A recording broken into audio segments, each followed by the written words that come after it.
কমলাপুরে নানুরে খালা গ্রামে বিজেপির বিজয় মিছিল থেকে অস্বাভাবিকভাবে মৃত ছাত্রীর পরিবারের পাশে দাঁড়ালেন বিজেপি নেতৃত্ব।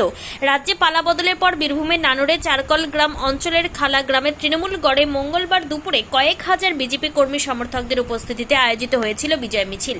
ওই মিছিলে উপস্থিত ছিলেন বিজেপির জেলা সম্পাদক তথা বিধানসভার পরাজিত প্রার্থী খোকন দাস, বিজেপি নেতা গৌতম দাস, পঞ্চানন দাস সহ বিজেপির একাধিক নেতৃত্বরা। পাশাপাশি এদিন ওই মিছিলে অংশ নিতে দেখা যায় গত জুলাই মাসে অস্বাভাবিকভাবে মৃত্যু হওয়া এক নাবালিকা ছাত্রীর মাকে। তবে তিনি এদিনে তার মেয়ের রহস্য মৃত্যু নিয়ে অভিযোগ তোলেন, সঠিকভাবে তদন্ত হয়নি।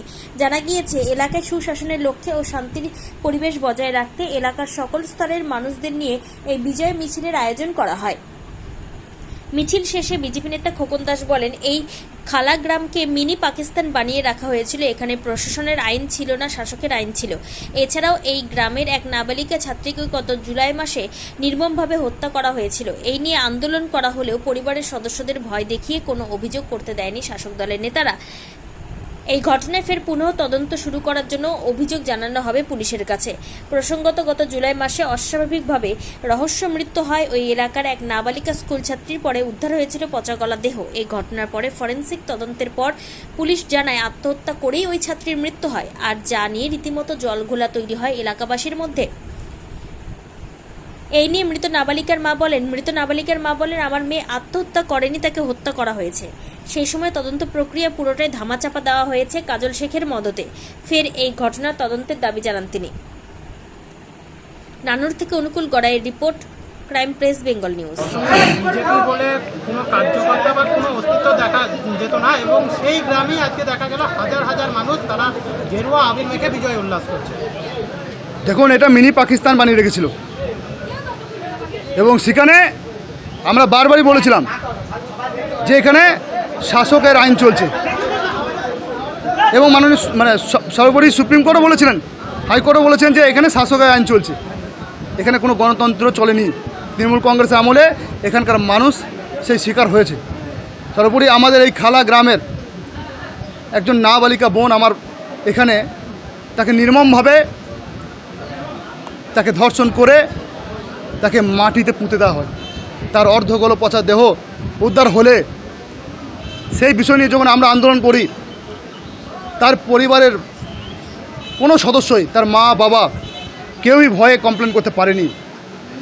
যখন কমপ্লেন করতে ইচ্ছুক হলেও তারা যখন থানা যায়, থানার প্রশাসন তাদেরকে সেই কমপ্লেন করতে দেয়নি। প্রশাসনও তাদেরকে ভীত সন্ত্রস্ত করেছিল এবং সেই কমপ্লেনের ভিত্তিতে কোনো গ্রেপ্তারও হয়নি। প্রশাসন সে বিষয়ে কোনো পদক্ষেপ দেয়নি। প্রশাসন ঘুরিয়ে বলেছিলেন নাকি এটা সুসাইড কেস। উনি নিজেই সুসাইড করলেন, নিজেই মাটিতে উনি পোঁতা গেলেন। এটাই কোনো হয়? তাই এর পেছনে যারা আছেন এখানকার মানুষ সবাই জানেন, তার মা বাবা তারা সবই জানেন। এতদিন পর্যন্ত তাদেরকে যেভাবে ভয় সন্তুষ্ট করে রাখা হয়েছিল, আজ পরিবর্তন হয়েছে এবং সেই তাদের বিষয়ে সম্পূর্ণভাবে আমরা লিগালিভাবে তাদের বিষয়ে আবার কমপ্লেন শুরু হবে। এই কেসটা রিওপেন হবে এবং সর্বোপরি আমরা ভারতীয় জনতা পার্টি আমরা ওনার পরিবারের পাশে আছি এবং যারা যে এই ধরনের জঘন্যতম ঘটনা ঘটেছে, নির্মমভাবে আমাদের যে বোনকে হত্যা করেছে, তার বিষয়ে আগামী দিন বিচার পাবে, এটা নিশ্চিত আমরা থাকছি। শুধু নানুর বলে নয়, একাধিক রাজ্যের একাধিক জায়গাতেই এই ধরনের ঘটনা কিন্তু সামনে এসেছে।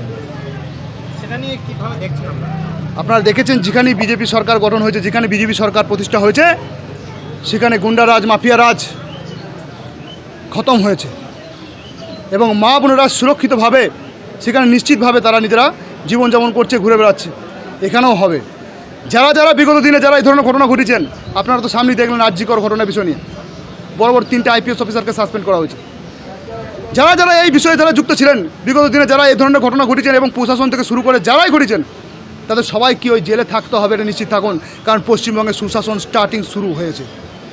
এখানে অন দ্য স্পট ফয়সলা হবে মাননীয় শুভেন্দু অধিকারী মহাশয়ের নেতৃত্বে।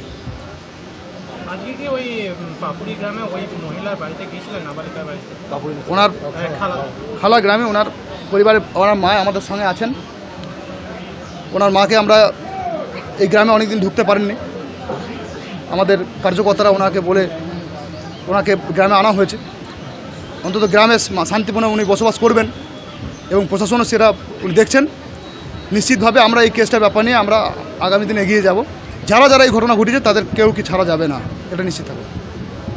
আর মেয়ে এক সময় একটা হত্যাকাণ্ডে মারা গেছে, এই ব্যাপারে কি? আমার মেয়ে মানে হত্যা করে মেরে দিয়েছে। আমার মেয়ে গলায় দড়ি নিলে তার কাছে তার গলায় অন্য লেগে থাকবে, তার হাড় কঙ্কাল কিছু না পাবে, তার পুরো লাশটা পাবে। পুরো লাস্ট 5 দিন পর হলেও কেউ কিন্তু কঙ্কাল বেরোই না পুরো। এবং আমি কেস করবো বলেছিলাম, এখানকার পার্টির লোকে আমার বাড়িতে গিয়ে হুমকি দিয়েছে, আমার বাড়িতে গিয়ে জ্বালিয়ে পুড়িয়ে দেওয়ার হুমকি দিয়েছে বলে আমি কিছু করতে পারি না। এবং এমনকি এমন হুমকি দিয়েছে আমাকে ঘর ছাড়াও হতে হয়েছে। আমি ছেলে নিয়ে আমি চলে গেছি আমার বাবার বাড়িতে থাকতে হয়েছে, এতটাই আমাদেরকে জ্বলন্তন করেছে। এবং এর সঙ্গে যে জড়িত, যে মেয়েটা জড়িত, আমার মেয়ের সঙ্গে শেষ পর্যন্ত যে ছিল সেই মেয়েটিকে এমন করে রেখে দিয়েছে, সেই মেয়েটিকে মানে একদম পুরো তাকে তোলা করে রেখে দিয়েছে, মানে তার কোনো দোষ নাই ভেবে তাকে একবারে রেখে দিয়েছে ঘরে। সে ঘরে আছে আর আমার মেয়ে মরে গেল, তবু আমার কেন ঘর ছাড়া হতে হলো? আমার কথা হচ্ছে আমি কেন ঘর ছাড়া হবো? সে ঘর ছাড়া হলো না, তাকে কেন? সে গ্রামে থাকলো, সবই থাকলো, তার সে আনন্দ করছে, হুল্লোড় করছে, আর আমার মেয়ে আমাদেরকে গ্রাম ছাড়া করতে হলো কেন? করলো তারা আমাদেরকে প্রচুর ধমকি দিয়েছিল। কেস পর্যন্ত আমাকে যখন কিনারে শুভেন্দু অধিকারী এসেছিল, আমরা যাব করে পুরো প্রস্তুতি নিয়েছিলাম, তা আমার এখানে পার্টি অফিসে দেখে হুমকি দিয়েছে যে আপনার বউ যদি ওখানে যায় তাহলে আপনার পুরো ঘর বাড়ি জ্বালিয়ে দেওয়া হবে, আপনার পুরো ফ্যামিলিকে মেরে দেওয়া হবে, এইভাবে হুমকি দিয়েছে। এবং ধরুন আমার স্বামী তো আমার কাছে যায়নি, গ্রামই ছিল, গ্রাম ছেড়ে তো তার মাকে ছেড়ে তো যেতে পারবে না, আমাকে নয়তো ভয়ে পালাইতে হয়েছিল। সেই ভয়ে কিন্তু আমরা কিছু করতে পারি নাই। কারা করেছিল? এটা একদম কাজল শেখের মানে পার্টি, কাজল শেখের পার্টি, মানে কাজল শেখের ভাইপো কাজল শেখ, আমি একদম ঠাড়ো বলে দিচ্ছি, কাজল শেখের ভাইপো পুরো আমার বাড়িতে গিয়ে হুমকি দিয়েছে। এখানে যে পার্টি অফিসে আছে নবীন, বামা, তারপরে মোহর, সব কটা মিলে আমার বাড়িতে গিয়ে হুমকি দিয়ে এসছে, এমনকি পার্টি অফিসে তুলে নিয়ে গিয়ে হুমকি দিয়েছে।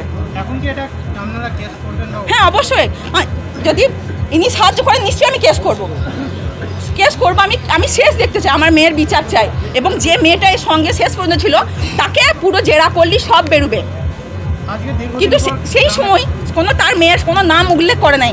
এমনকি আপনি বলছেন তো, এই মিডিয়াও পর্যন্ত আমাকে সাহায্য করেনি। মিডিয়াতে ছবি তুলে নিয়ে গেছে, মিডিয়াতে পুরো মানে ছবি যেটা তোলার পুরো বসে ছবি তুলে নিয়ে গেছে। বাড়ি থেকে বললাম নাই বলে 10টা মিডিয়া এসেছিল, একটা মিডিয়া কিন্তু আমার খবর দেখায়নি। আজ যদি খবর দেখাইতো আমার ছেলের বিচার হয়ে যেত, আমার ছেলে বিচার পেতাম, আমিও নিশ্চিন্তে এই গ্রামে থাকতে পারতাম। কাজল শেখের লোক ছাড়া কেউ করেনি। কাজল শেখের লোক, এমনকি কাজল শেখের ভাইপো আমাকে বলেছিল যে আমার যদি আত্মীয় হয় আমি ঘরে থেকে টেনে নিয়ে আসবো, কিন্তু কাজল শেখের আত্মীয় কোনদিন আমার ঘর, সে আমার কেসটাকেই চাপা দিয়ে দিয়েছে, কোনো কিছুই বলেনি। এখন বিজেপির ওপরেই ভরসা রাখছে? একদম বিজেপি সরকারের উপর পুরো আমার ভরসা আছে, ওনারা আমার সাহায্য করবেন। আপনার নাম? আমার নাম কিয়া মণ্ডল, আমার মেয়ের নাম দিশা মণ্ডল।